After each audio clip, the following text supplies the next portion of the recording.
hacer la primera mesa redonda. O sea, este congreso hemos tenido una ponencia magnífica de Nuno Crato, y luego tendremos diversas mesas redondas con expertos en educación, es decir, docentes, esa mayoría de docentes y tal. Y ahora vamos a hacer esta primera sobre educación y sociedad, ¿no? Porque a veces parece que la escuela sea como una especie de burbuja que no tenga nada que ver con la sociedad.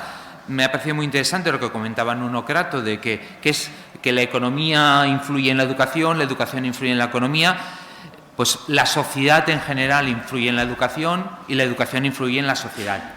Y para hacer esta mesa redonda, pues tenemos una mesa de lujo, como en la ponencia, de filósofos. Ya sé que Ricardo es matemático, pero es doctor en filosofía. El resto son filósofos. Son docentes y escritores. Porque a veces hemos hecho una separación entre los que piensan y los que enseñan, ¿no? Y el sistema va de eso, ¿no? De que por una parte los que enseñan, que tienen que decir lo que los otros han dicho, y por otra los que piensan, que normalmente están fuera del aula. Pues en este caso no. Son personas que piensan, filósofos, pensadores, etcétera. Personas que escriben.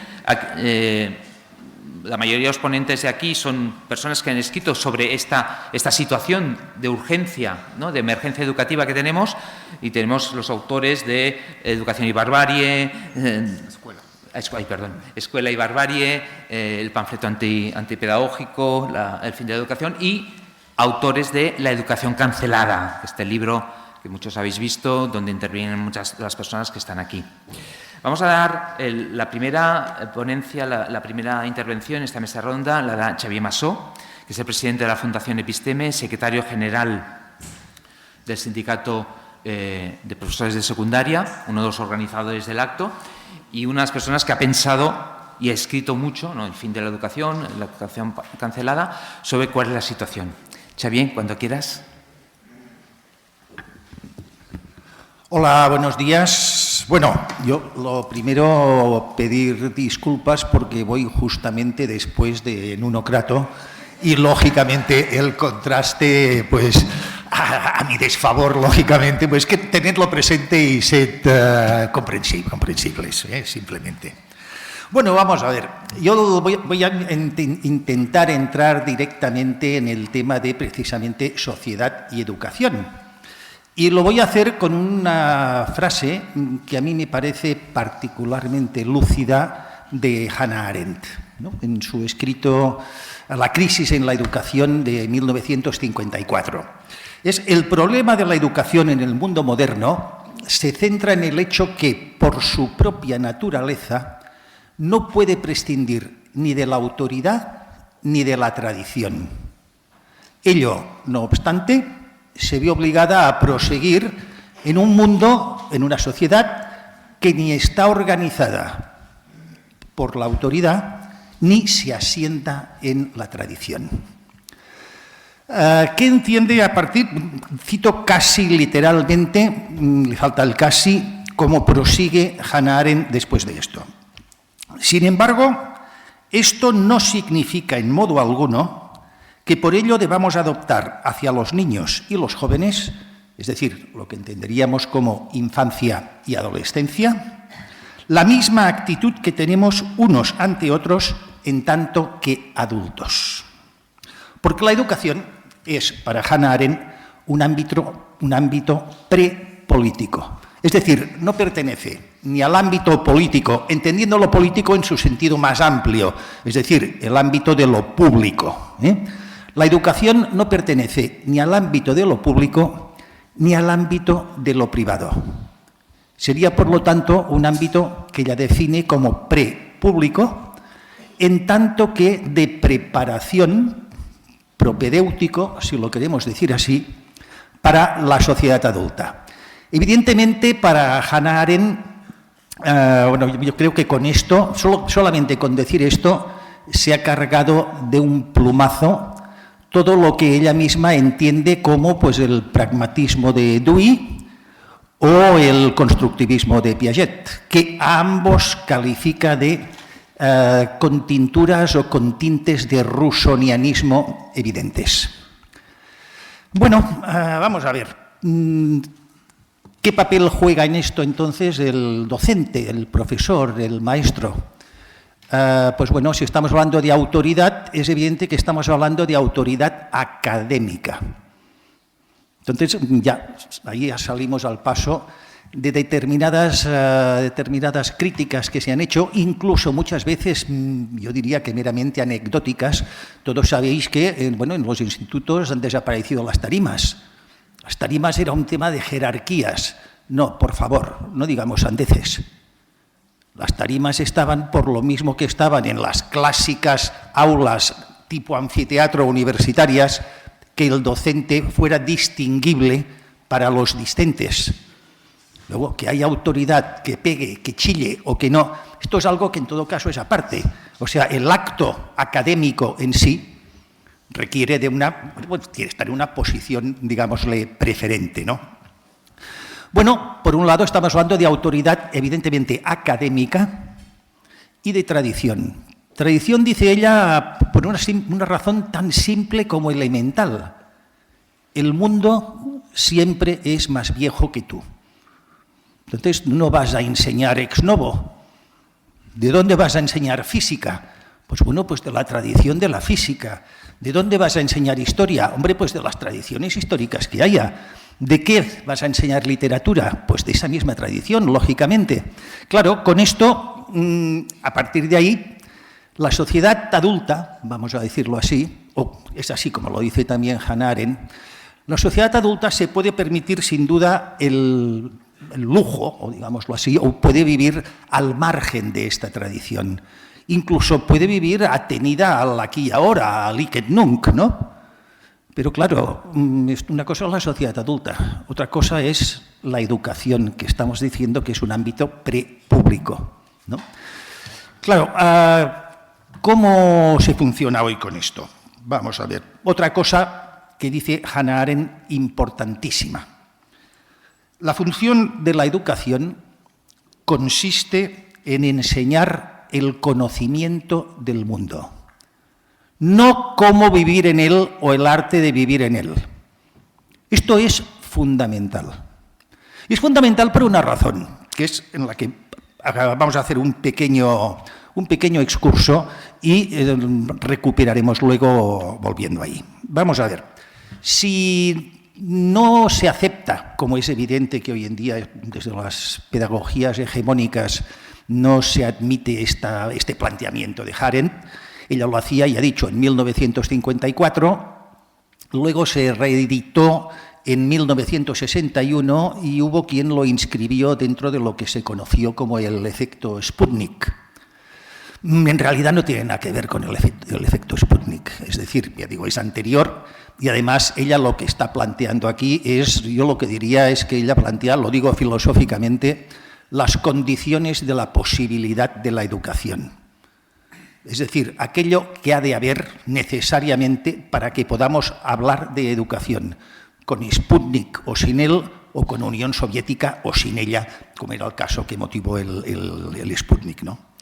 Bueno, si no admitimos esto, será necesariamente porque estamos entendiendo entonces que la infancia o la adolescencia no son, claro, Hannah Arendt entiende que no son tramos de la vida que no son autónomos, que no tienen sentido en sí mismos, sino que son de preparación para algo. Si no admitimos este modelo, será porque sí pensamos que son autónomos y que tienen sentido por sí mismos con independencia del papel que jueguen dentro de un proceso, ¿no?, que llevaría a la edad adulta.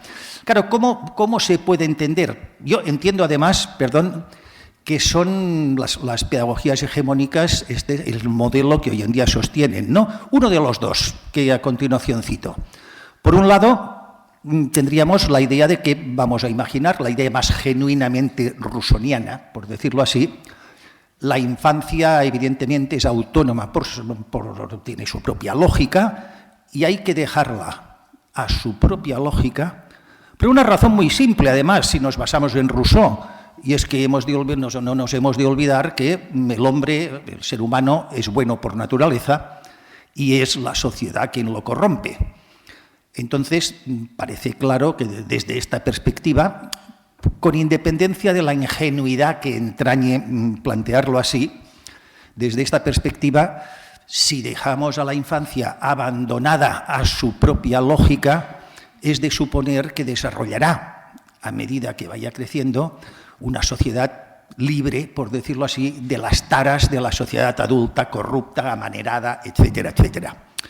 Claro, que esto no es así, salta a la vista. Que en una situación, son evidentemente todas ellas situaciones más o menos, se sabe, se conocen casos, bueno, sabemos que hay acosos escolares, que hay bullying, etcétera, etcétera, ¿no? Pero bueno, a lo que esto lleva, al menos en mi opinión, es más o menos inevitablemente a una sociedad del tipo la preadolescente y adolescente que se desarrolla en El Señor de las Moscas. Es decir, un grupo ya digo, preadolescentes y adolescentes que debido a un accidente de aviación quedan en una isla desierta, en plena Segunda Guerra Mundial además, y lo que desarrollan ahí pues es una sociedad que reproduce bueno, lo que podemos imaginar que era el Paleolítico, ¿no? Ya sé que para algunos el Paleolítico es el paraíso, ¿no? Para John Zerzan, por ejemplo, o así. Pero, a ver, no parece muy recomendable, ¿no? Sobre todo en los aspectos de crueldad que se daban ahí entre los propios adolescentes.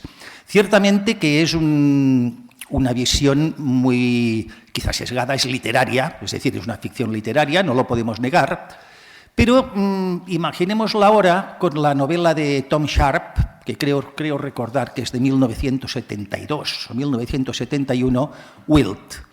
Wilt es un profesor que está en un instituto politécnico en Inglaterra, con un alumnado que está desarrollando las mismas dinámicas grupales que estos niños en El Señor de las Moscas. Y curiosamente, en el libro, lo que Wilt imparte en el curso de literatura es precisamente la novela El Señor de las Moscas. Casual no lo es, por supuesto que no. Claro, todo esto se puede plantear de muchas maneras, ¿no? Es decir, realmente la otra opción, ¿cuál es? Y en realidad es aquella por la cual acaba sorbida esta opción ingenua, digámosle, de que la infancia pues, es bondadosa y que por sí misma desarrollará una sociedad adulta mejor que la actual. La otra opción es sencillamente proyectar la sociedad adulta en el ámbito educativo. Esta es la propia de los totalitarismos. Es decir, contra lo que se cree suponer, en realidad los primeros regímenes políticos que le han quitado autoridad académica al docente han sido los totalitarismos. A lo mejor para convertirlos en sargentos chusqueros, no digo que no, pero la autoridad académica es la primera que se les arrebata. Y quien más se caracterizó por esto pues es ni más ni menos que el nazismo alemán.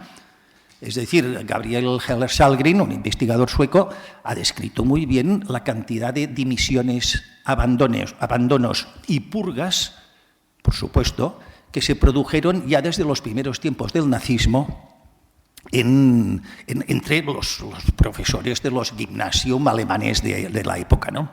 Claro, ¿por qué? Porque se trata de plantear un modelo de una futura sociedad infantilizada. Es decir, claro, la pretensión es decir, no, yo proyecto el modelo adulto al 100% en el universo, vamos a decirlo así, infantil y posteriormente en el adolescente.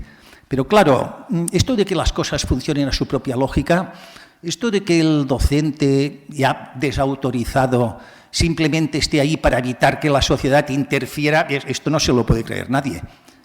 Sencillamente, cuando quitamos la autoridad, cuando desplazamos el conocimiento del sistema educativo, lo que aparece, el vacío que queda ahí, se rellena con puro y simple adoctrinamiento.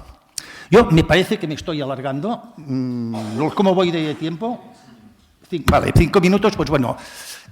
Quiero acabar con una... Yo recuerdo en el lejano 1988, un artículo de Manuel Vázquez Montalbán en el periódico El País. Se llamaba La quinta del bonsái. hoy podríamos decir la promoción, bueno, la generación bonsai, ¿no? El artículo era a propósito de, bueno, de lo que se conoció en su momento como la ley del empleo basura. Es decir, era un plan de empleo juvenil pergeñado por el gobierno, todavía con Felipe González, por cierto, como presidente, que promocionó los contratos basura. Fueron bastante criticados. Por supuesto que, como ocurre en otros casos, se estaba sosteniendo desde el gobierno que se trataba de una manera de favorecer el empleo en los jóvenes, etcétera, etcétera. Claro, el argumento de Vázquez Montalbán era precisamente ¿qué es un bonsai? Vamos a ver, pues un bonsai es un árbol con forma de adulta y tamaño de retoño. Es decir, es un árbol que desde el primer momento en que crece se le ha privado del hábitat necesario para poder crecer, para poder desarrollarse normalmente. Claro, por eso han de ser siempre artificiales, dicen que hay en algunos casos muy excepcionales bonsáis naturales, ¿no? Pero por lo general es un proceso artificial, es decir, por cierto que Felipe González era también un gran aficionado a los bonsáis, ¿no? De ahí lo sacaba también probablemente el autor, ¿no? Claro, él lo relacionaba con, bueno, pues una ley, en este caso social, laboral, es decir, lo enfocaba desde el punto de vista más cultural y laboral, no desde el punto de vista educativo, pero no olvidemos que estamos hablando de 1988, y lo que decía es que estas nuevas generaciones que iban a surgir sencillamente iban a quedarse infantilizadas eternamente como bonsáis porque no iban a poderse desarrollar plenamente como adultos, entre otras razones porque no iban a poder acceder a un empleo mínimamente fijo, mínimamente estable, etcétera, etcétera, etcétera, ¿no? Y entonces por eso decía, bueno, claro, es que esto es el bonsái, ¿no? Esto es una forma de evitar que el árbol crezca. Le estoy sencillamente quitando terreno, le estoy acotando el campo en el que socialmente podrá, pues, interactuar y desarrollarse. Bueno, lo repito, 1988. Evidentemente, todo ha de tener su correlato. No servía solamente esto, ni el modelo que se estaba anunciando. Evidentemente, ¿qué viene en 1990? La LOCSE. ¿Qué presenta la LOCSE? Pues una mutilación, un restringir exactamente análogo al que socialmente planteaba en su momento, y luego muchas otras leyes que vinieron, por supuesto, ¿no? La ley de empleo juvenil o de promoción del empleo juvenil, en el plano intelectual, en el plano cultural, en el caso de la LOCSE. Es decir, limitar no ya la información que se vaya a dar, esto no voy a tener tiempo de desarrollarlo, pero es un tema muy importante, sino incidir más en la formación. El resultado, la excusa, el pretexto, fue el alumnocentrismo. Claro, la formación, si es vacía, ¿con qué la lleno? Pues cambio la actividad. Es decir, si el sistema educativo hasta entonces, más o menos, se había entendido que su función primordial era la transmisión de conocimientos, aquí esto lo cambiamos. Y desde entonces, todas las leyes, incluidas, por cierto, la actual LOMLOE, la LOMCE del señor Wert y alguna de anterior, empiezan, ya en su preámbulo, con la siguiente frase. El alumno es el centro del sistema educativo. No, pues mire, va a ser que no.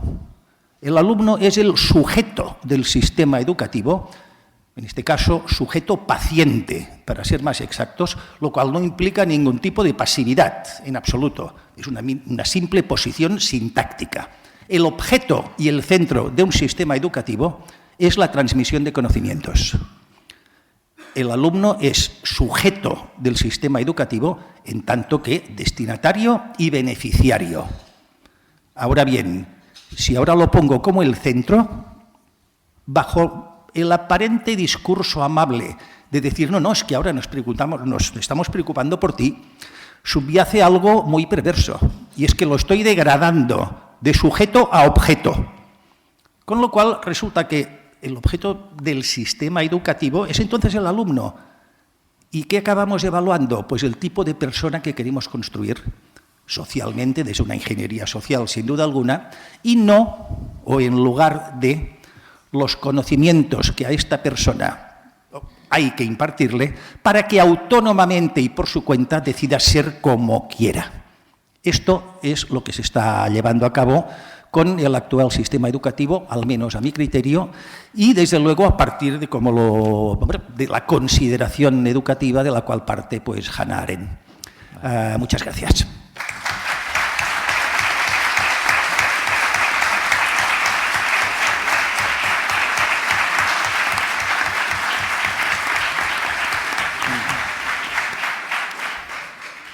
Gracias, Xavier, por tu intervención y por ceñirte al tiempo. Para los ponentes, cuando quede un minutito, ponte la pantalla al siguiente. Así ya, media es pantalla, sabes que es un minutito. Ahora pasamos la palabra a Ricardo Moreno, que, como decíamos, es matemático, doctor en filosofía, ha participado en el libro de la educación cancelada, pero también es autor del famosísimo panfleto antipedagógico y otros libros como De la buena y de la mala educación y La conjura de los ignorantes. Bueno, tienes la palabra, Ricardo. Muchas gracias y gracias a todos por estar aquí. Voy a empezar con dos afirmaciones.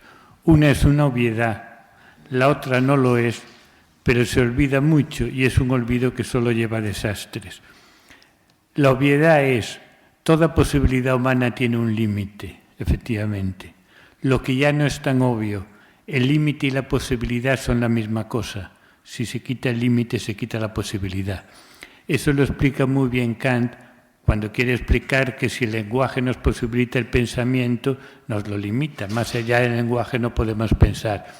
Lo explica por medio de la parábola de la paloma de Kant, que es muy conocida. La paloma que intenta volar a contraviento, le cuesta, y es que si no hubiera aire yo volaría mucho mejor. No, si no hubiera aire no volarías de ninguna manera. El aire que te limita y dificulta el vuelo es el mismo que lo posibilita. Y no hay situación humana que no sea así. Chesterton también explica con un símil muy ingenioso. A mí me gusta abrir muchas ventanas en la pared de mi casa, muchas. Ahora, como habrá muchas, me quedo sin pared. Y si me quedo sin pared, me quedo sin ventanas. La pared que me posibilita también me las limita, y si quedo el límite me quedo sin ventanas. O pensar en un tren que va por la vía, vías muy pulidas, ruedas muy pulidas para que no se pierda en rozamiento. Pero si el rozamiento se redujera a cero, el tren no avanzaría, patinaría como un coche atrapado en la nieve. Entonces, el rozamiento que posibilita el movimiento es el límite del movimiento. O por pensar en esos problemas que nos ponían de niños, 20 obreros hace una casa en un año, 40 obreros en 6 meses, al final 1000 obreros en 5 minutos. No, 1000 obreros no hacen la casa ni en 5 minutos ni en 1000 años porque no hacen más que estropearse unos a otros. Podéis pensar cualquier realidad humana y esto es así. Vamos a pensarlo en un servicio público como la medicina. Es una gran cosa que haya una medicina al alcance de todos, pero crea una desigualdad terrible. Entre las personas inteligentes que obedecen a los médicos y las personas más inteligentes todavía que se creen que saben más que los médicos y no les hacen caso.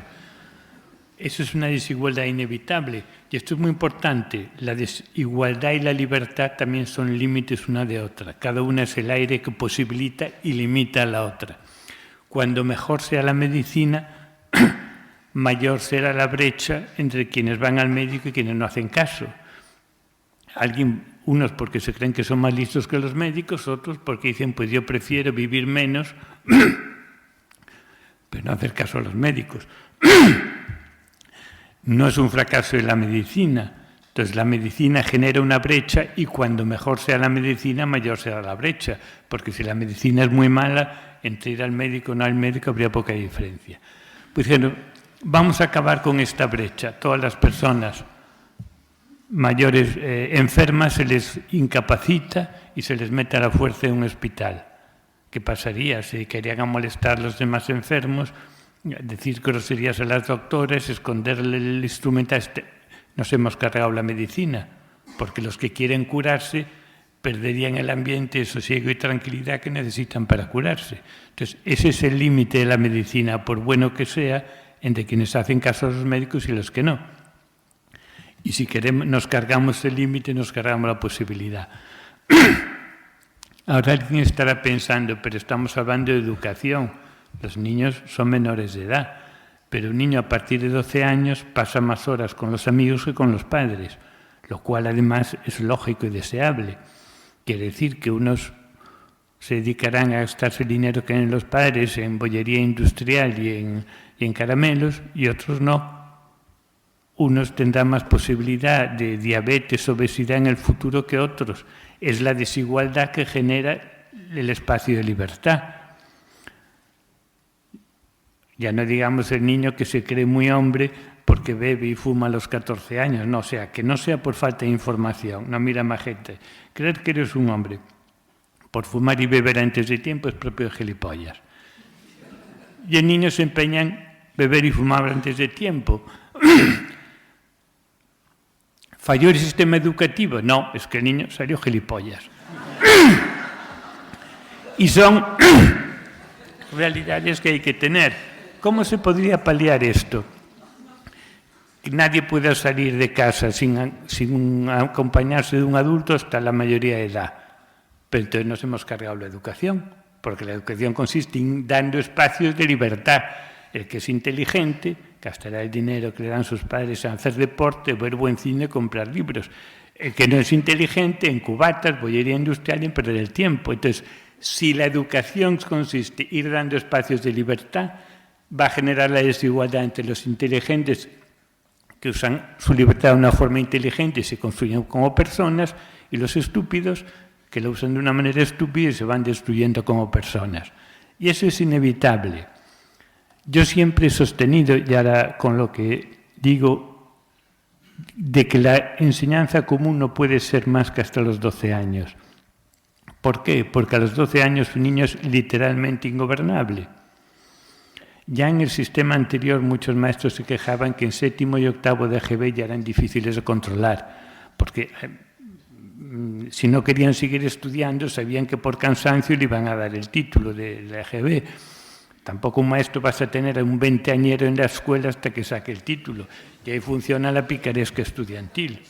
Entonces, la realidad, el límite es que un niño a los 12 años o está haciendo un bachillerato porque quiere hacerlo, o está haciendo una formación profesional porque quiere hacerlo, o no va a ser educado. Y ese es el límite que hay que aceptar. Como no se aceptó ese límite, nos hemos cargado la educación. Y ahora alguien puede decir, pero es que un niño no puede decir sobre su futuro. Bueno, primero, si un niño dice, ¿quieres hacer un bachillerato serio, riguroso de 6 años? Y dice que sí, ¿con qué derecho le vamos a decir que no? Tú que sabrás lo que quieres. Tu enseñanza basura con otros que no quieren aprender y no te dejarán aprender. Pero luego, el que no quiere aprender, boicotea la clase, acosa a los que quieren aprender, incluso el que quiere aprender tira la toalla. Entonces, por no dejarle decir sobre su futuro, se le deja decir sobre el futuro de los demás. Entonces, este es el límite como el que la medicina dejará fuera a quienes hagan caso a los médicos. Y saltarse este límite es cargarse la educación. Luego hay lo que ya se ha dicho tanto que claro, pero la educación dejó fuera a los que no tienen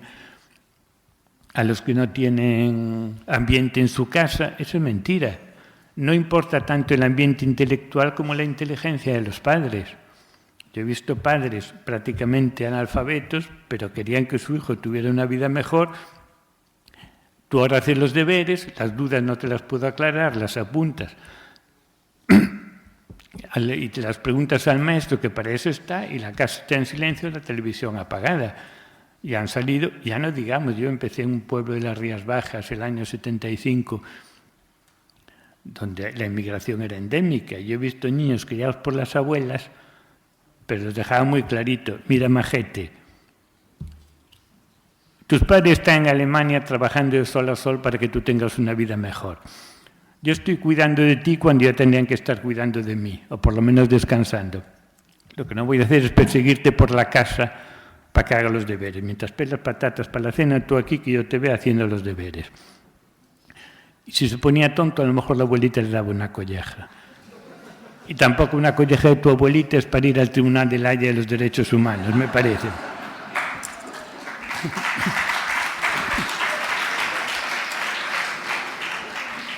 Y esos niños salían adelante. De una abuela de una aldea gallega de hace más de 40 años, probablemente analfabeta.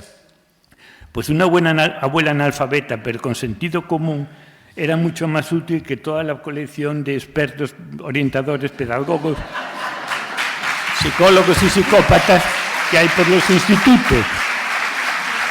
Es simplemente el sentido común de los padres. Ahora sí yo digo, yo tengo un padre culto, pero me malcrió, no me inculcó el hábito de trabajo, ahora me tienen, yo no soy culpable, una adaptación curricular, hombre, encima eso. Pues si has sido un niño consentido, mala suerte, pues ahora lo tendrás que compensar trabajando más, y el hijo del emigrante que tiene una abuela lista está en mejores condiciones, pues ¿qué le vamos a hacer? Hay que admitir esas posibilidades. Mejor dejarlo aquí para que luego haya tiempo al coloquio, si os parece. Quiero decir que si no admitimos ese límite, que es lo que se ha hecho no admitirlo, nos hemos cargado la educación. Así ha sido. Muchas gracias.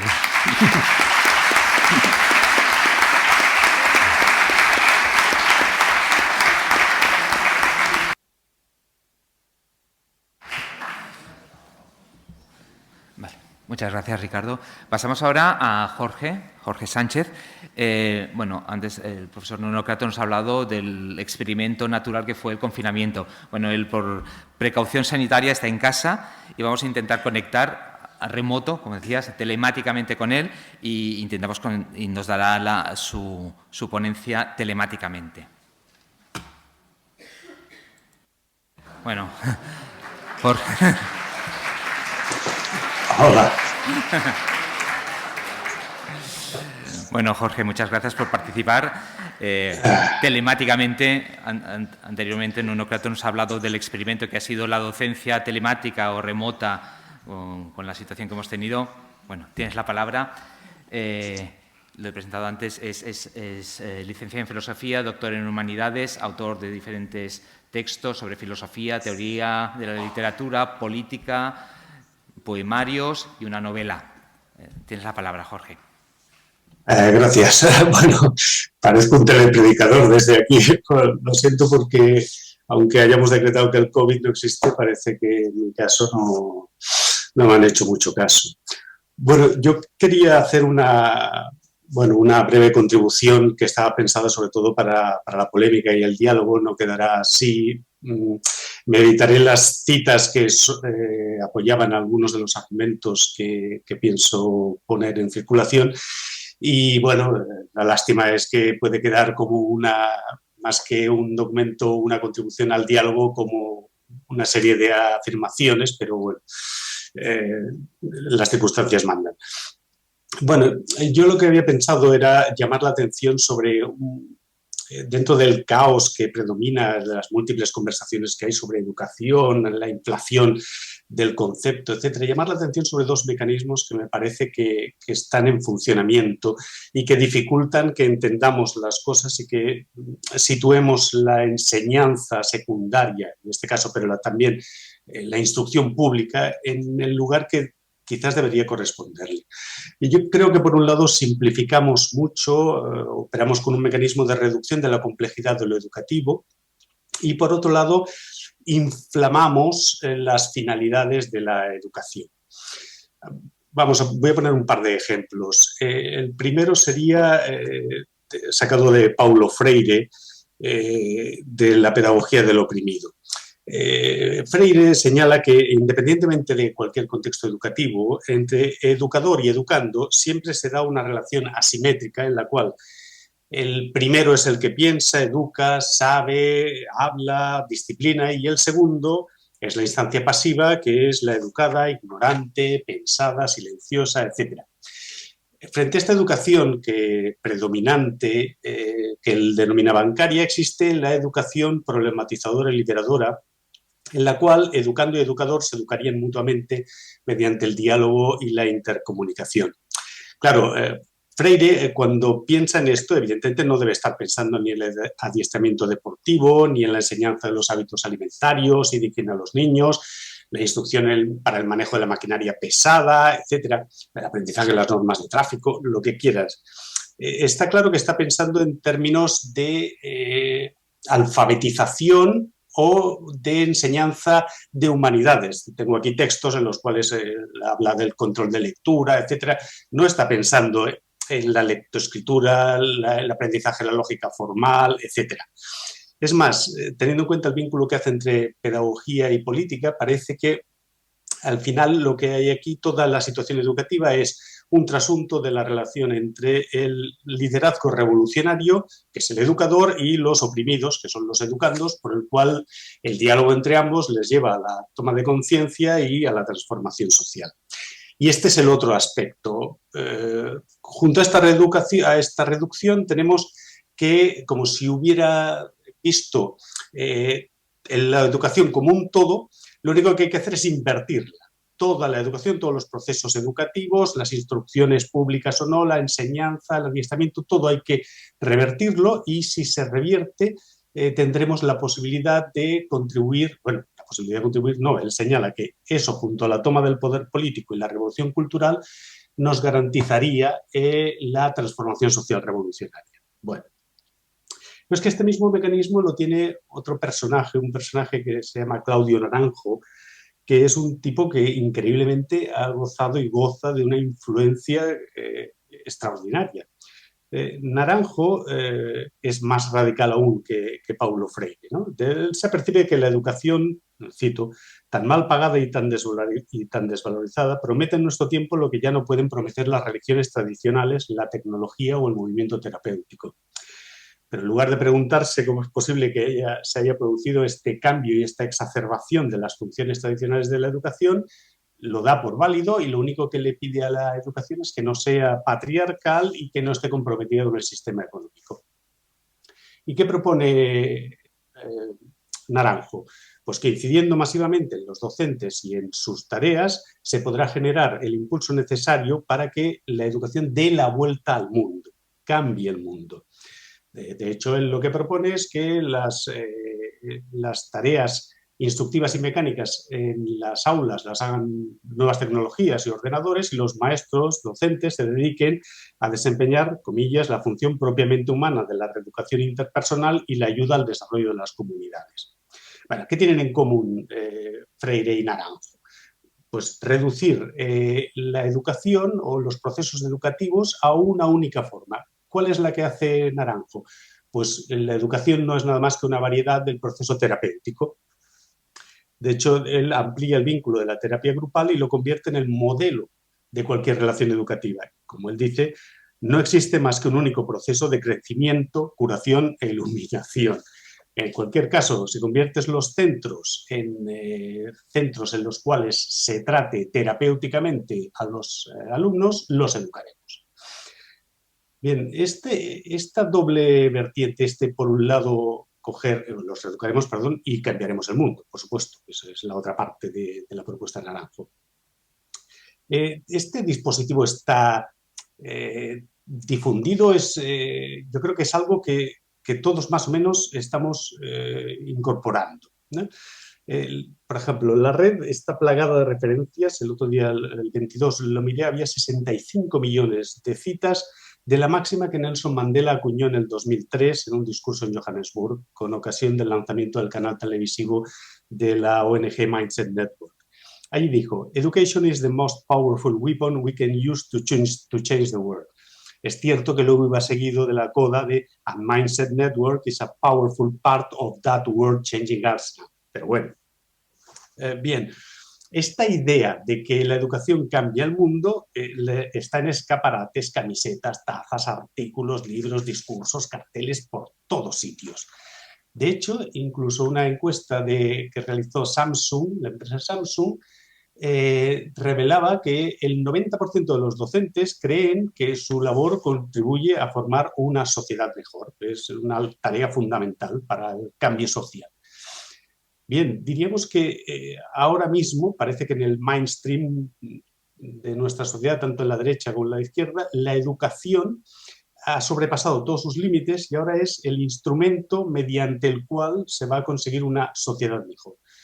Bien, yo quisiera discutir con datos un poco esto, es decir, esta idea de que la educación contribuye a una sociedad mejor, a un cambio social, etcétera, tiene mucho apoyo en la retórica literaria, cinematográfica, etcétera. Pensemos en las representaciones que hay de las juventudes hitlerianas o los pioneros comunistas que respaldarían esta tesis de que mediante la educación cambiamos no solo la mentalidad de las personas, sino cambiamos el mundo.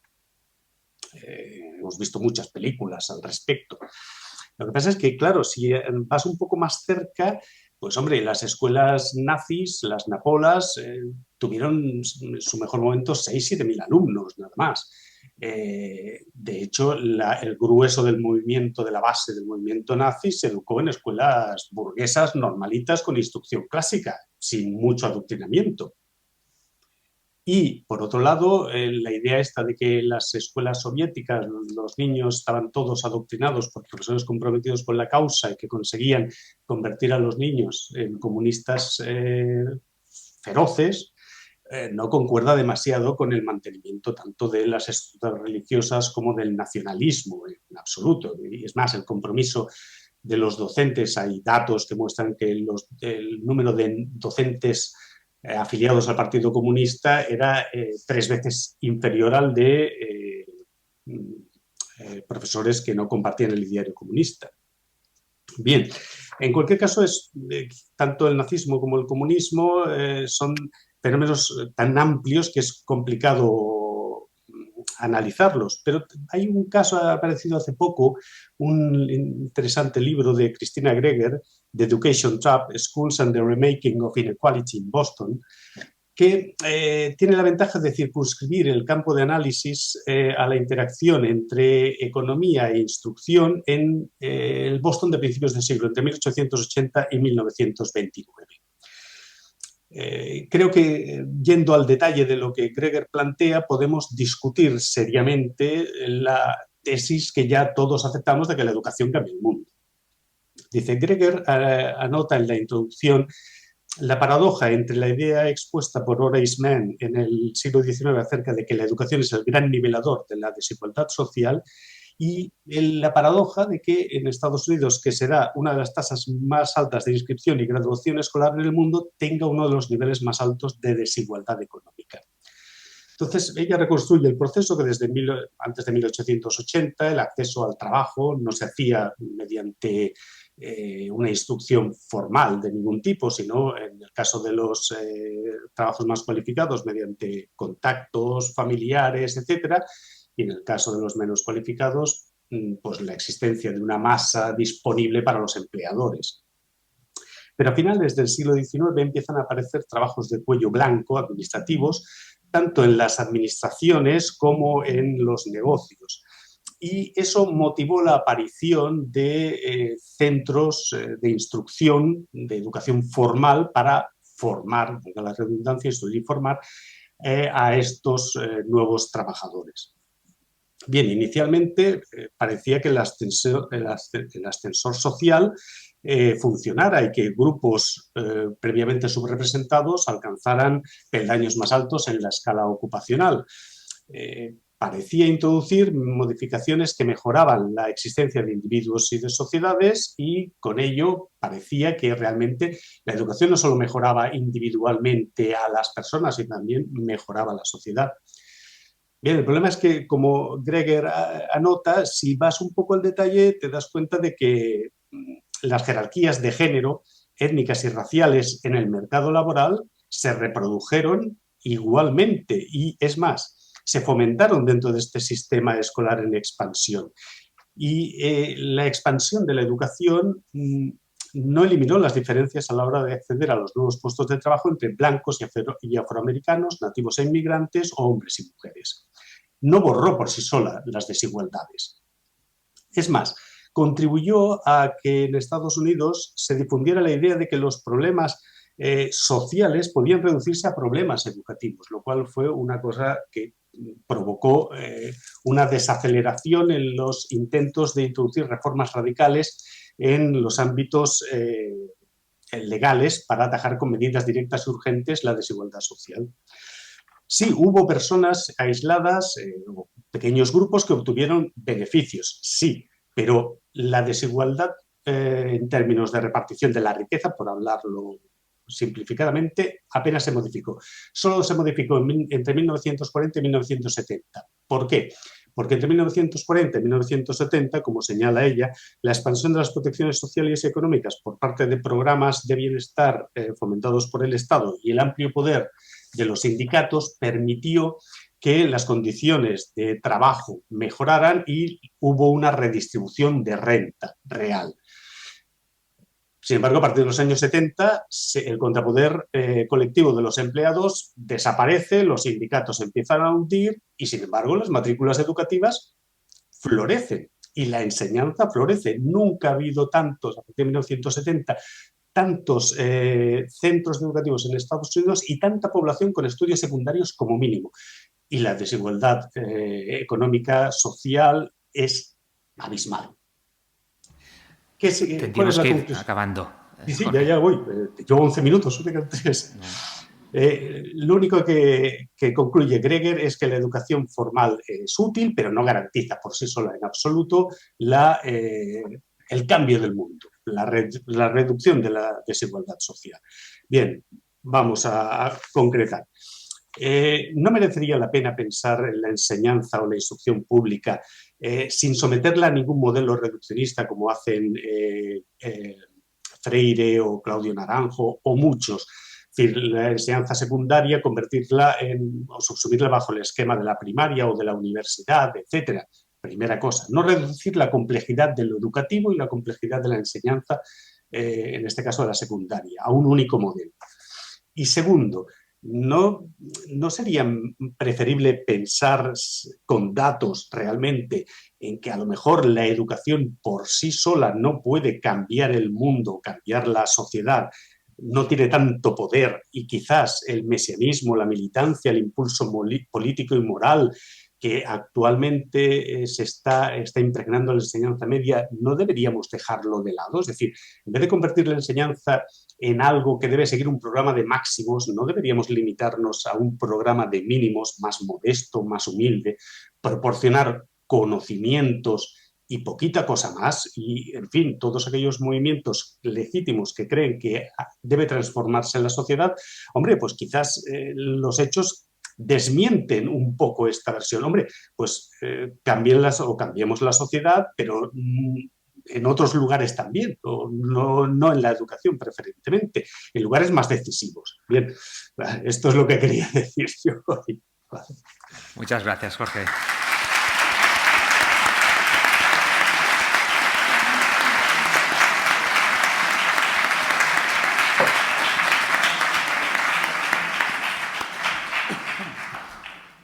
Adiós, Jorge. Cierro, ¿no? Sí.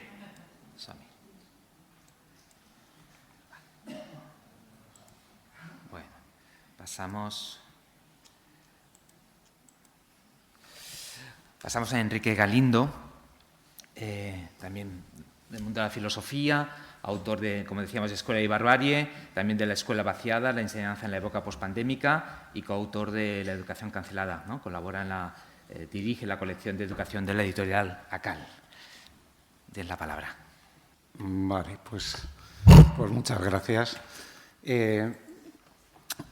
Yo quería empezar yéndome un poco más atrás de las referencias que se han ido dando aquí por los distintos ponentes, porque cuando vi el tema de educación y sociedad, es un tema muy amplio y que se puede abordar de muchas maneras, pues, no sé, me salió el impulso jacobino que tengo y me fui a mirar la Declaración de los Derechos del Hombre y del Ciudadano de 1793, la jacobina, la buena, diría yo, ¿no?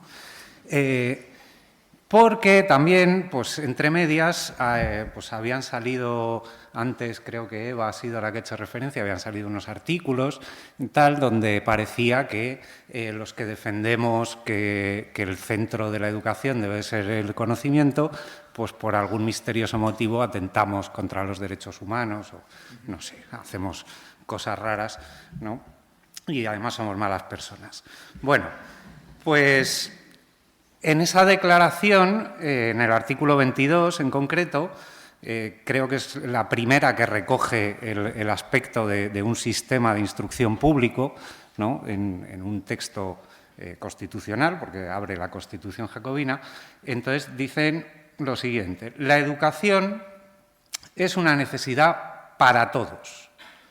La sociedad debe esforzarse al máximo para favorecer el progreso de la razón pública y poner la instrucción al alcance de todos los ciudadanos.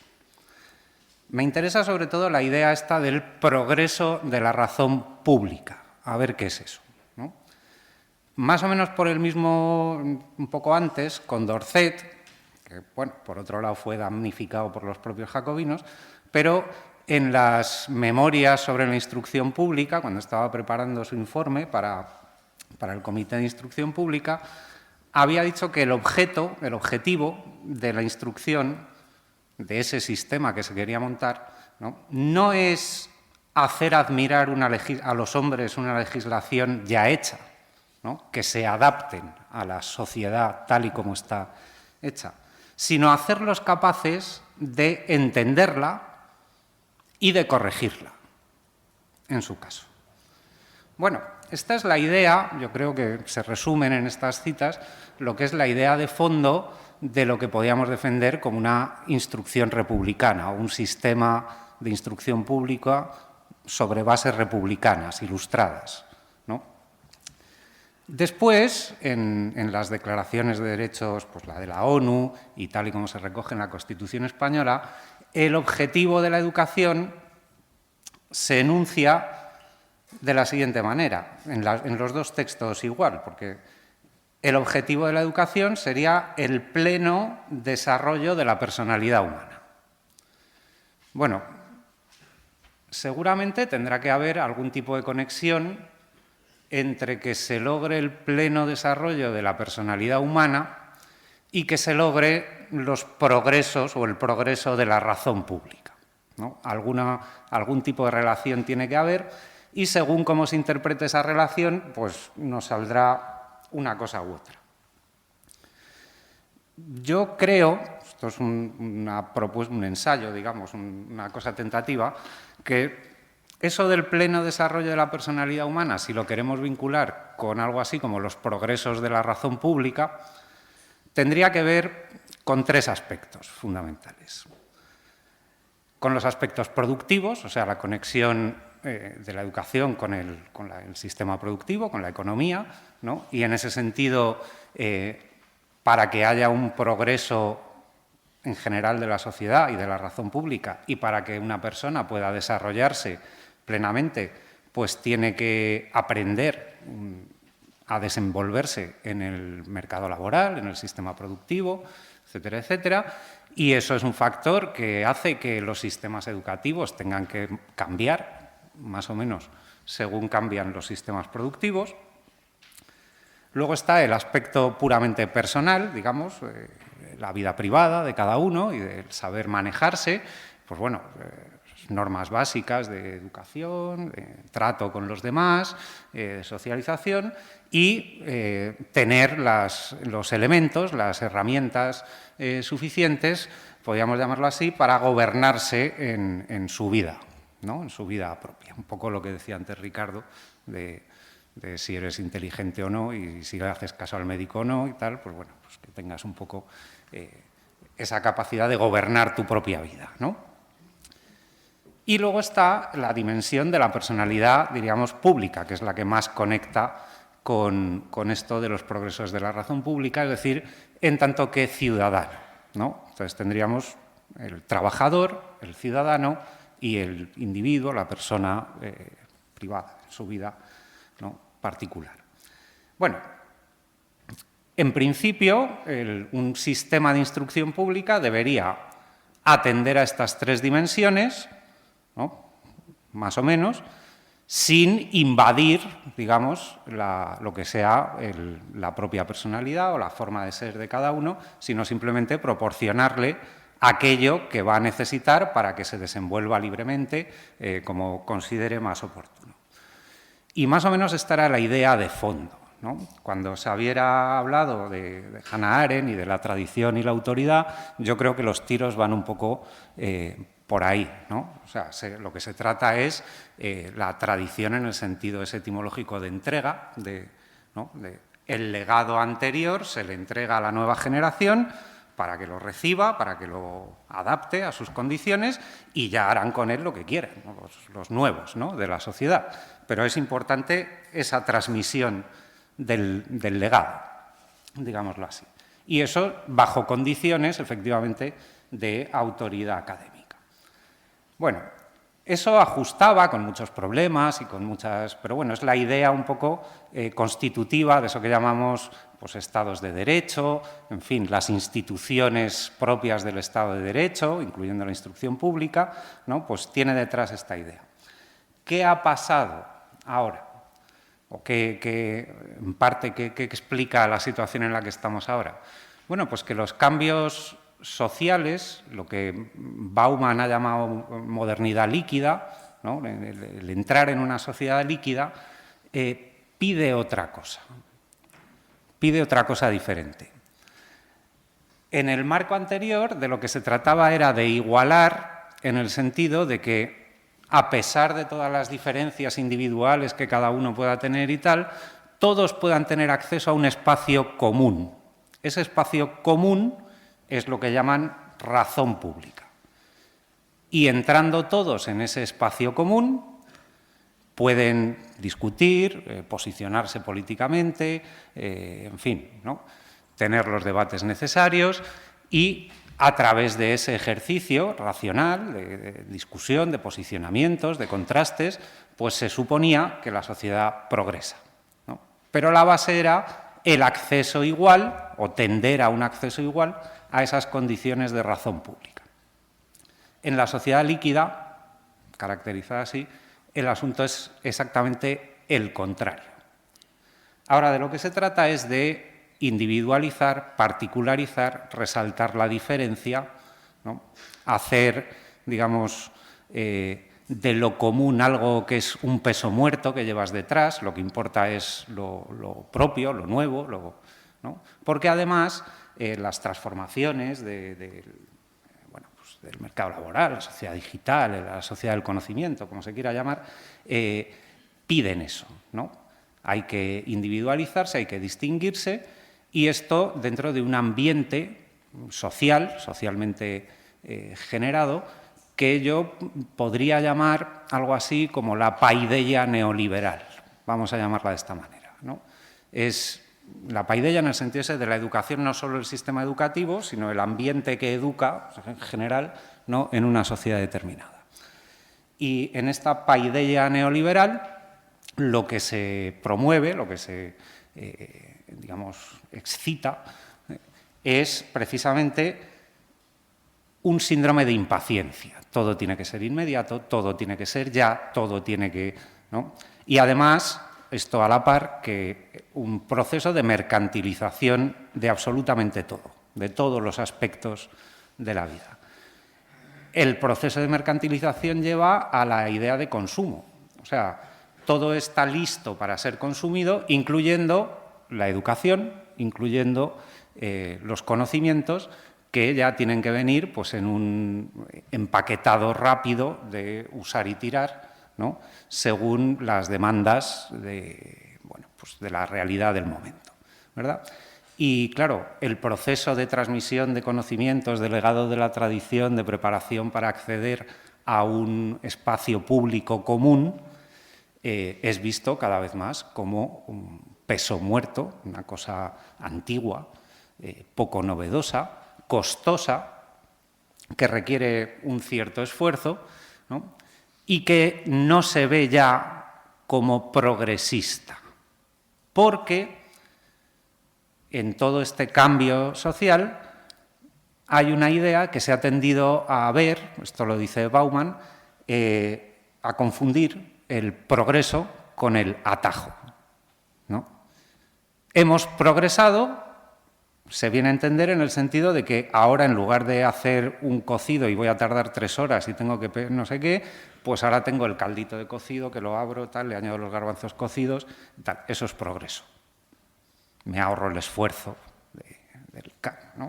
de hacer todo el preparativo del cocido y tal y cual.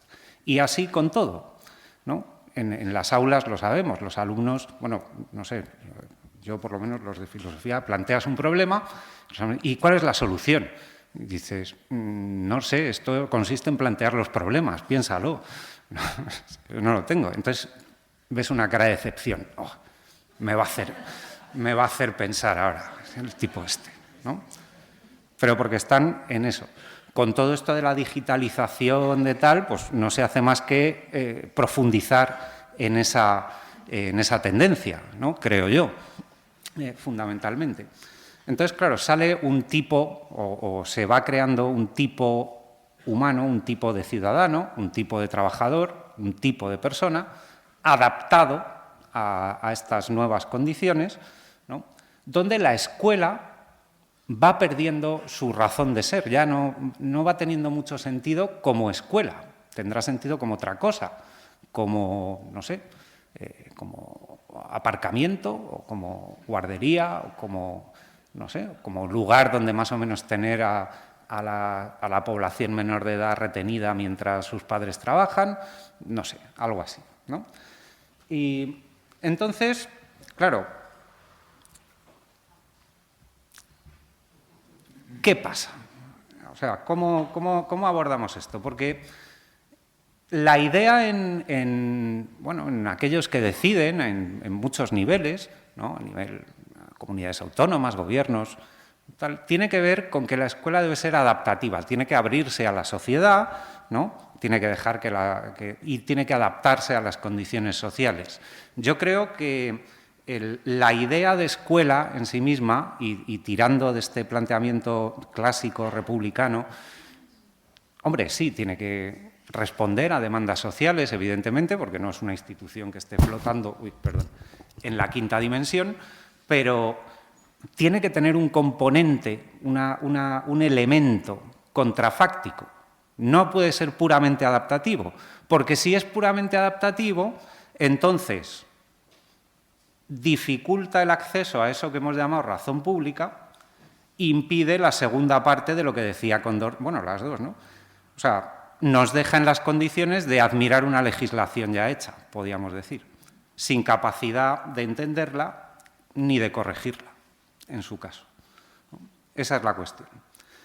Entonces, finalmente, pues claro, la cuestión es que habría que pensar muy bien si lo que se presenta como educación nueva, progresista, etcétera, etcétera, o se defiende desde esas posturas, no consiste, y habría que ver si es una cosa voluntaria o un efecto no deseado, en un sistema que incapacita a los alumnos sobre la base de una aparente facilitación de sus tareas. Esta es la cuestión.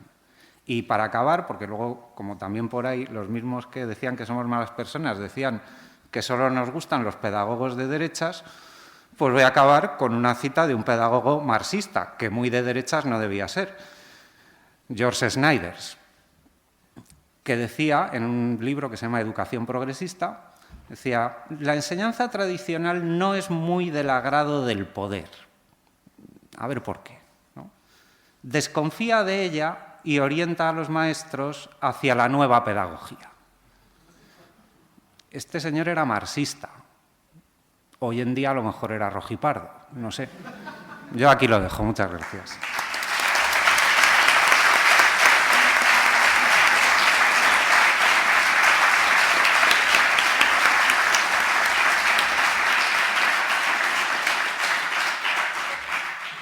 Muchas gracias, Enrique. Pasamos a la intervención de Olga García, también filosofía, es profesora, es docente, coautora de Escuela y Barbarie, La Escuela Vaciada, la educación cancelada. Tienes la palabra, Olga. Muchas gracias. Encantada de estar con vosotros. Me declaro fan de Alberto Rollo, discípula de Carlos Fernández Liria y secuaz de Ricardo Moreno Castillo, porque como está últimamente de moda eso, el panfleto antipedagógico debe ser de las primeras cosas que leímos Enrique y yo en la carrera y por eso nos interesamos por estas cuestiones. Así que nada, pues todas esas cosas y más. A ver, la generalidad, el título general de esto es la relación entre sociedad, educación, sociedad y conocimiento. Y aquí veníamos a hablar en esta mesa específicamente de educación y sociedad. Yo, por concretar un poco, y más que nada porque es la introducción que me da precisamente me da Enrique, y retomando lo que ha dicho Jorge, Jorge dice que a la escuela habría que dejarla un poquito limitada a lo que se tendría que dedicar y no pretender que es la salvadora y que puede hacer todo y educar a la humanidad y además adjudicarle un poder que es, pues eso, cuasi divino. Efectivamente, la escuela debería ser algo limitado a la instrucción pública, a la transmisión de conocimiento y debería cumplir los objetivos que ha mencionado Enrique, es decir, pues poder generar ciudadanía crítica en base al conocimiento, a la propia transmisión cultural. Pero lo cierto, y en este sentido mi ponencia va a ser como muy concreta quizá, pero porque me gustaría que de una vez por todas, y creo que además este es el fin de este congreso, centrásemos el debate en lo que realmente decimos y no en lo que nos dicen que decimos. Creo que no deberíamos, además, prestarnos a ningún tipo de espectáculo y creo que solo es posible si cada vez que hablamos, como se está demostrando, se deja claro que sabemos de qué hablamos, porque lo hemos leído y porque además la información, la legislación y un montón de cosas están a nuestra disposición. Entonces, yo últimamente las ponencias que me ha tocado hacer, el otro día me tocó una bien sufrida con Pascual Gil, bien sufrida por los dos, quiero decir. Me esforcé en decir que, por favor, la gente se leyese la LOMLOE y todo lo que está a nuestra disposición, porque si bien en otras ocasiones, como en el caso de Escuela Barbarie y de los pioneros como Ricardo Moreno, hemos tenido que hacer una labor de prospección minera para poder enterarnos de qué va este lenguaje bien sonante, qué nos están diciendo cuando hablamos de instrucción, qué nos están diciendo cuando hablamos de educación, qué es esto del movimiento del 68, porque somos un aparato ideológico del Estado, etcétera, etcétera. Es decir, igual que antes hemos tenido que hacer un trabajo que está a disposición de todos, brutal. Xavier, su libro, El fin de la educación, es como ya lo magistral que se puede leer al respecto. Lo cierto es que ahora mismo la legislación nunca ha sido tan explícita y tampoco ha sido tan explícita la propaganda que están haciendo el Ministerio de Educación y las diferentes consejerías de educación respecto de las bonanzas de esta nueva reforma.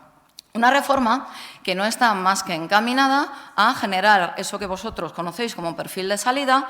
Perfil de salida es un término directamente copiado de la economía y que viene a decir el tipo de mano de obra que queremos generar desde la escuela. Entonces, el principio de que deberíamos dejar la escuela para lo que sirve, estoy completamente de acuerdo siempre y cuando para lo que sirva es lo que dice Enrique. Pero es que resulta que ni la OECD, ni el FMI, ni ninguna institución internacional pretende dejar que la escuela sirva para eso, sino todo lo contrario. Y creo que deberíamos saber perfectamente en qué nos estamos moviendo. Y nos estamos moviendo en algo que también nos suena, de ahí la terminología y la insistencia que tenemos siempre en explicar esto, nos estamos moviendo educativamente en eso que llamamos la sociedad del conocimiento.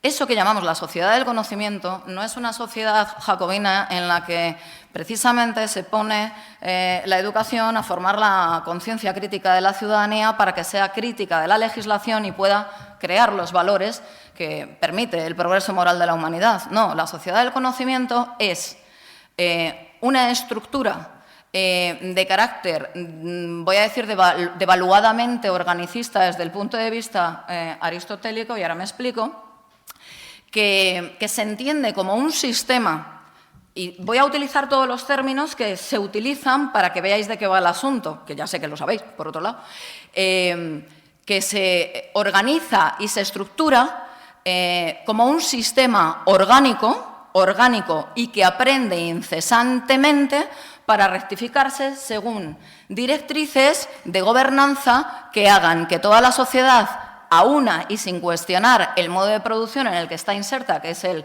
capitalismo más salvaje, pueda reajustarse incesantemente a las demandas de la producción. Eso es la sociedad del conocimiento.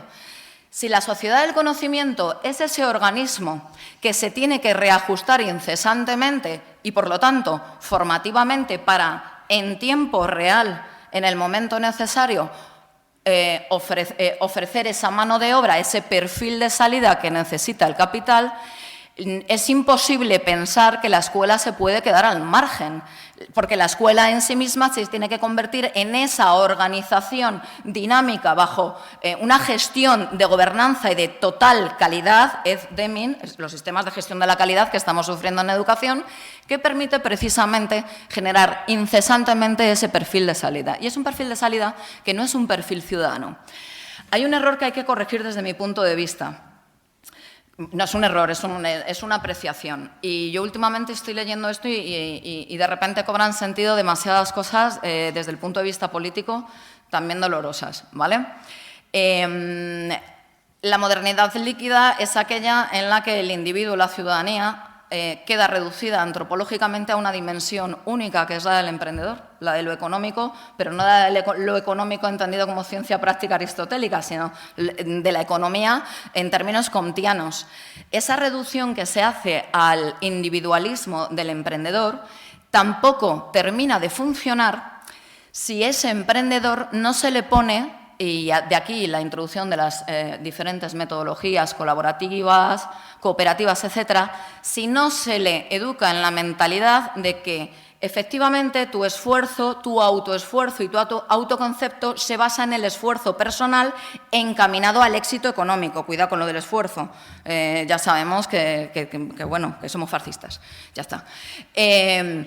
Pero eso no funciona si no hay una conciencia colectiva de que todos y cada uno de los emprendedores, es decir, que la suma cuantitativa de los emprendedores, se ponen a colaborar para que esa organización social que aprende bajo condiciones capitalistas esté bien engranada. Es decir, no es cada uno por su lado, es todos los emprendedores a una. En una suerte de naturalización, yo no sé si se ha producido algo tan radical históricamente, o sea, me declaro inculta, probablemente sí, y probablemente en momentos de crisis, pero el proceso de naturalización que se está produciendo y con la propaganda y la ayuda de todas las instituciones públicas, de un proceso, de un modo de producción particular, que es el capitalismo, como se está produciendo en el siglo XXI y que consiste en afirmar que esto es así, estos son los modelos sociocráticos y es simplemente retomar la economía y la sociología de Comte y otros modelos posteriores. Pero la naturalización de un sistema a fuerza de vendernos que este es el mejor de los modos productivos posibles en tanto que reproduce lo que es la sociedad humana como sistema orgánico, es decir, un sistema que está sometido a crisis, a incertidumbre, a riesgo, a la necesidad de readaptarse al medio, etcétera, etcétera. Esto es lo que está precisamente funcionando. Es lo que se llaman las teorías sociocráticas, que no sé si conocéis. Os animo a que os lo leáis y os deprimáis, ¿vale? Pero las teorías sociocráticas, precisamente, que son la base del management empresarial actual, lo que te vienen a decir es eso, no se cuestiona el capitalismo porque es la forma natural en la que el individuo y, por lo tanto, la sociedad puede desarrollar mejor sus posibilidades y potencialidades. De ahí los discursos relativos a el emprendimiento, el autoesfuerzo por el éxito, la necesidad de ser creativo, es decir, todas estas cosas, la capacidad de resiliencia, la necesidad de corregir los procesos que están desviados, la capacidad de resistencia, eso de aprender a vivir en tensión y en momentos de incertidumbre. Es todo un lenguaje importado de la economía y de la física y la ingeniería, por cierto, a la ética, a la política y a lo educativo, que directamente viene a naturalizar la vivencia como sociedad del capitalismo, como si fuera nuestro medio natural de desarrollo y no simplemente un modelo productivo más que evidentemente se puede cambiar. Es más, todas las teorías sociocráticas, que por cierto, hablan de una estructura de empresa y que debería tener la escuela en base a círculos horizontales, asamblearios, interconectados jerárquicamente, donde la democracia se profundizaría a base de consentimiento en vez de consenso, en vez de la verdad, en vez de la ética. Consentimiento, el no poner imposibilidades ni poner impedimentos a que otros tomen decisiones. Ese tipo de sociedad es la que nos están diciendo que es natural, que es lo que viene a la naturaleza humana para desarrollar su potencialidad. Si no somos conscientes de que vivimos en esa sociedad del conocimiento, donde lo que nos están diciendo es que lo más natural es lo que nos pasa, no entendemos entonces cómo está colando eso del discurso del emprendedor y cómo la escuela no puede ser un ámbito que el capital deje de lado.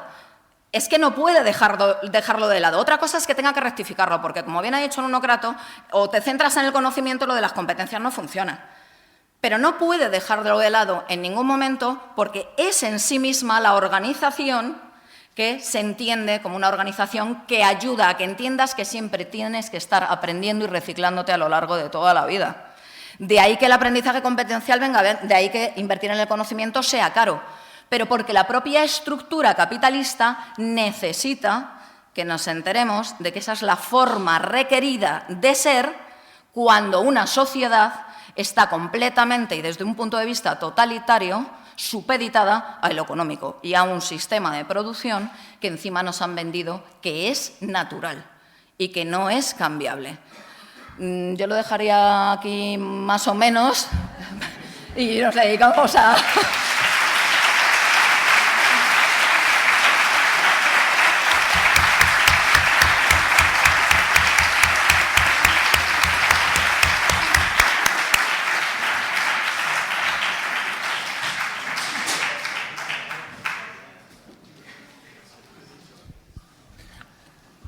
Tenemos poco tiempo, tenemos como 10 minutos así para preguntas. Por favor, si alguien quiere hacer alguna pregunta, que vamos levantando la mano, irán pasando con el micro. Preguntas, ¿eh? Preguntas, sí. Aquí veo una, dos, no sé si arriba también hay alguna. Bueno, vamos a las preguntas. 3 preguntas, ¿no? Vale. Hola. Hola, bueno, felicidades por este congreso. Habría mucho que hablar sobre muchas de las cosas que estáis comentando aquí, sobre todo el tema de la sociedad y la educación, ¿no? Yo quería hacer una pequeña observación, ya sé que es pregunta, bueno, también pregunta, ¿no? Porque hay una cosa que me gustaría saber qué ha pasado exactamente, y eso es el movimiento estudiantil. Dentro del discurso que hay de si la educación puede cambiar la sociedad o no puede cambiar la sociedad, en palabras de la pedagoga Nasebda Krupskaya, en realidad quien cambia la sociedad es la acción revolucionaria, es la acción combativa, y dentro de todo esto la punta de lanza siempre ha sido la juventud. Aquí se ha hablado de la LOCSE, se ha hablado de los años 90, 89. Yo recuerdo en aquella época unas manifestaciones estudiantiles inmensas, unas luchas estudiantiles como no se ha vuelto a producir en este siglo en el que vivimos ahora, ¿no? ¿Recuerda alguien el grito de guerra de aquellos estudiantes? ¿Cuál era? El grito de guerra era: el hijo del obrero a la universidad, ¿vale? Llegó después la ESO. Los más jóvenes fueron a la secundaria antes de tiempo, los institutos se cerraron a cal y canto, y como mágicamente aquellas grandes protestas y aquellas manifestaciones se disolvieron. Se disolvieron, no, sigue habiendo lucha estudiantil en secundaria y tal, pero ¿no creéis que algo consciente también ha habido para aplacar a todo esto? ¿Quién quiere contestar? ¿Algo consciente? A ver, yo no lo sé, no lo sé, pero mi hipótesis es que precisamente la LOCSE, tal y como quedó constituida, al final y como se aprobó, era en cierta medida una respuesta a aquellas movilizaciones.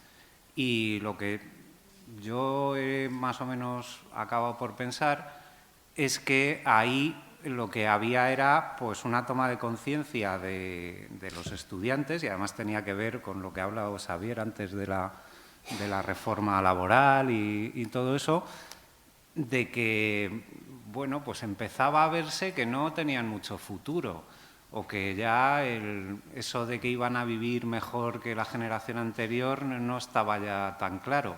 Y eso había que atajarlo de alguna manera, y una primera respuesta fue la LOCSE o la legislación. Yo creo que algo de consciente sí que había en eso, ¿no? Y por otro lado creo que tiene que ver con lo que he dicho yo de cómo va siendo la sociedad, que eso ya estaba en marcha entonces.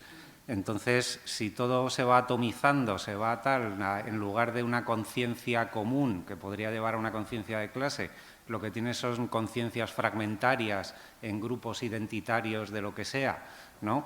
Según el género tal o el nacionalismo particular o lo que sea, 1000 identidades que van explotando por ahí, pues entonces te has cargado la lucha y la posibilidad de eso. Yo lo veo así.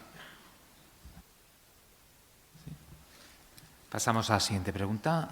Sí, aquí había, ¿no? Hola. Me acuesto. Hola. Mira, bueno, acabéis de un poco reincidir en este tema. Yo estoy escuchando a los diferentes ponentes centrarse en que la escuela lo que tiene que hacer es compartir los conocimientos con los alumnos, y que además de alguna manera está indefensa ante un contexto socioeconómico histórico que la está empujando a dedicarse a cualquier cosa menos a eso. Yo diría que es más dramático que estemos preparando alumnos para ser determinado perfil de obra. Yo creo que quienes les están preparando son directamente las redes sociales. Nosotros apenas podemos hablar en clase.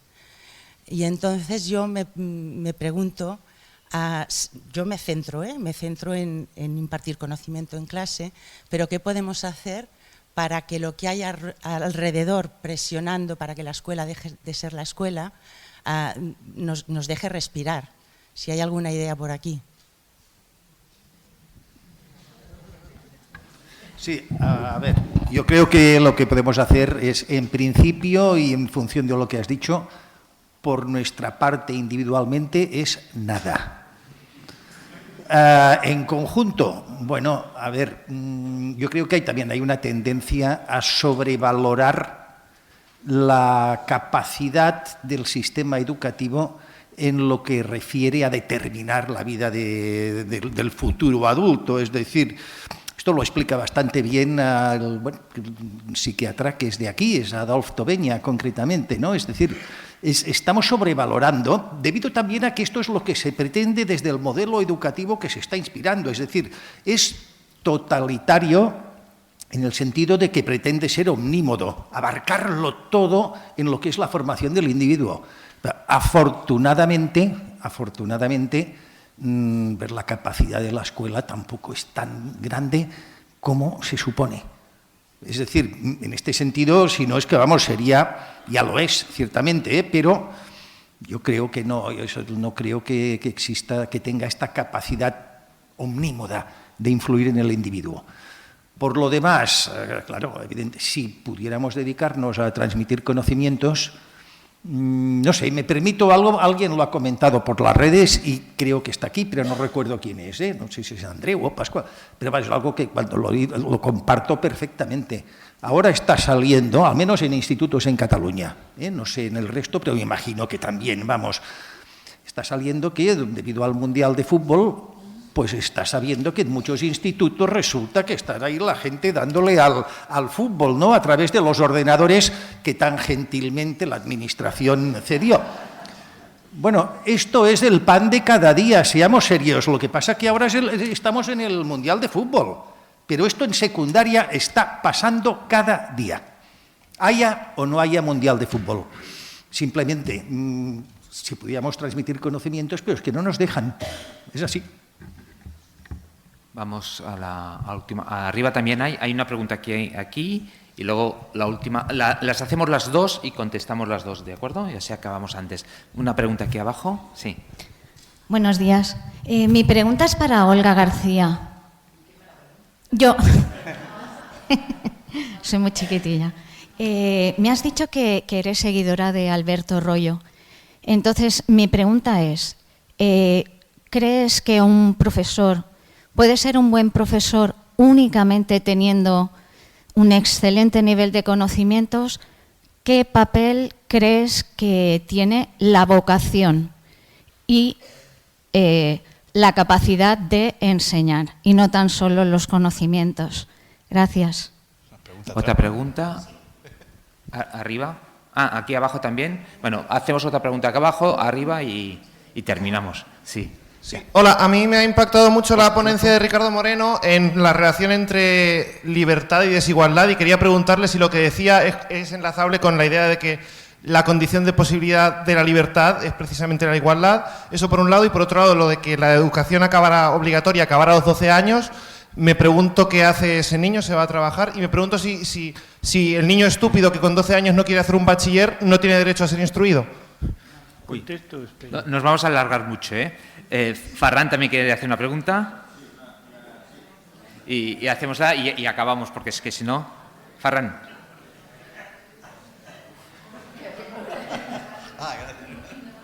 Sí, no... Sí, sí. Sí, no. Funciona. A ver, era para una cosa de Olga cuando decía, yo no sé si en algún momento ha habido una naturalización de este tipo. Yo durante a la globalizada. Sí, no, es que yo me paso 4 meses explicando en clase cómo se construye una sociedad naturalizada en la Alemania de los años 30, ¿no? Por ejemplo, cómo se construye el hombre naturaleza, una comunidad orgánica en la que todo tiene que funcionar, porque cómo es posible superar lo que somos por naturaleza. Y lo que somos por naturaleza conduce a una construcción de un imperialismo convertido en depredación natural, en salvación de la especie, que por cierto no deja de ser, cuando yo a mis alumnos les digo lo que tiene que ver con el resurgimiento del fascismo, y ellos se crean pues que el resurgimiento del fascismo son muchas cosas, probablemente entre ellas nosotros, pero o sea, esos docentes que se empeñan en tal, pero yo creo que si hay un resurgimiento posible de ese tipo de sociedad, es esa naturalización que nos están poniendo, acompañada de otra cosa, de una escasez de bienes materiales, de agua y tal, y de una construcción de aquellas comunidades que, por ser depositarias de la cultura, de la civilización, etcétera, serán sociedades centrales que se armarán hasta los dientes, se analfabetizarán hasta los dientes del cerebro, y ese armamiento y analfabetización y pérdida de los valores ilustrados fundamentales que empezaban por ser valores de universalidad del ser humano, construirían una sociedad como la soñada en los años 30, en la que, además, con mucho mayor control de tipo de redes, con mucho mayor control, que no se tiene que ejercer personalmente, sino que se puede ejercer virtualmente, con la reducción de los privilegios a esta sociedad, que tendrá que ser profundamente inculta, que tendrá que ser profundamente agresiva y que tendrá que ser reducida al hecho de que tenemos que protegernos de las enfermedades, tenemos que protegernos de las pandemias, tenemos que protegernos de las escaseces a base de ser esta sociedad que pasa a ser el reducto único de la humanidad, porque hemos perdido una cosa muy importante que se pierde, no solo en la vida en fragmentos, sino el discurso de una cierta posmodernidad que ha llegado, que también está en la base de este mundo, es la fragmentación, pero sobre todo una identidad local que tiene que renunciar al concepto de transversalidades universales. Por tanto, estamos en el mundo de las identidades, en el mundo de las identidades radicales, y eso también se transmite en esto. Y por tanto, yo creo que sí, que hay ejemplos de naturalización y que ahora yo creo que puede cumplirse la utopía perfecta que tuvieron en los años 30 y además convertida en lo radical del ser humano, que es comer, reproducirse. Y eso, la cultura vendrá, en eso consiste la cultura, en poder comer, en poder reproducirse, en poder cubrir necesidades y en poder armarnos con la suficiente tecnología para que no nos lo quiten o para quitárselo a los demás. Vale, gracias, Ferran. La última pregunta arriba y si podemos contestar rápido. Ferran, lo escucharemos luego después de comer en la mesa redonda. Muchas gracias por realizar este congreso. Yo quería preguntar, cuando habéis hablado, sobre todo dos ponentes, uno sobre la sociedad líquida y sobre la naturalización del sistema capitalista, no sé si no llegará un momento que llegue el colapso, porque yo por lo que veo, soy profesora en un instituto de barrio y muchas veces lo que veo es que los alumnos que salen incluso con el título de secundaria no son capaces, ya con 16 años, no son ni capaces de estar trabajando 8 horas en un empleo basura. Y se quedan en casa sin hacer nada de nada y al final puede haber una bolsa de población bastante importante en esa situación. Por otra parte, si nos vamos hacia instruir a personas para que hagan trabajos, entre comillas, más cualificados, pues a lo mejor también llega un momento en que tenemos especialistas, tenemos médicos o tenemos ingenieros que no han podido tener el conocimiento necesario para hacer su labor como deberían hacerla. Entonces, mi pregunta es esta, si no llegará un momento en que el sistema ya no se va a sostener. Y bueno, si complicamos ya la cosa y generalizamos ya más con pandemias y cambios climáticos y demás, ya la cosa se complica. Pero concretando un poco más, en ese sentido, ¿no? de cómo salen realmente los alumnos con este sistema educativo. Vale, gracias. Me toca hacer de represor, y cortar el tiempo y tal. Si podéis contestar muy rápido, porque nos tenemos que ir y a -10 volver. Tenemos el tiempo muy cronometrado. Represión. Entiendo que lo de Alberto Rollo es porque él siempre está diciendo lo del conocimiento y el conocimiento, pero creo que aquí los que estamos aquí sentados, en la inmensa mayoría, y Alberto Rollo coinciden.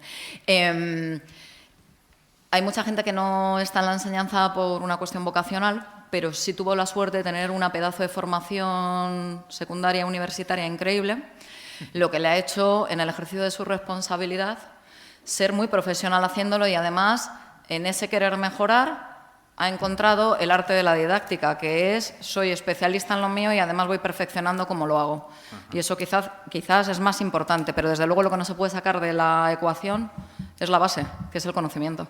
Es decir, a mí me hace mucha gracia que alguien que es ingeniero, alguien que es astronauta, alguien que tal, sean los que dan las conferencias para decir, hay que ser creativo. Tienes una jeta de espanto, porque tú recibiste una educación tradicional, que ahora te permite el lujo de ir a tiempos de management de Antena 3 y decir que los demás tienen que ser creativos e innovar, cuando tú has tenido una formación tradicional. El resto se puede suplir y no se nos tiene que dar bien enseñar a todos, ni mucho menos. Yo soy esencialmente caótica, pero lo suplo a veces, creo que con una formación bastante apañada, en origen, sigo evidentemente formándome sobre lo mío, no sobre lo que me dice un pedagogo, decido yo cuál es la metodología que es más oportuna aplicar, porque para eso me la estudio bien y la sufro, y por lo tanto entiendo que de una manera u otra voy autocorrigiéndome en mis propias clases. Pero la base es el conocimiento. Me refería a una época globalizada. Creo que es el momento en el que la naturalización del capitalismo como algo incuestionable en la era de la globalización lo tiene más fácil que nunca. Ricardo, brevemente. Sí. En cuanto a lo que digo de los 12 años, no digo que a los 12 años deje de estudiar.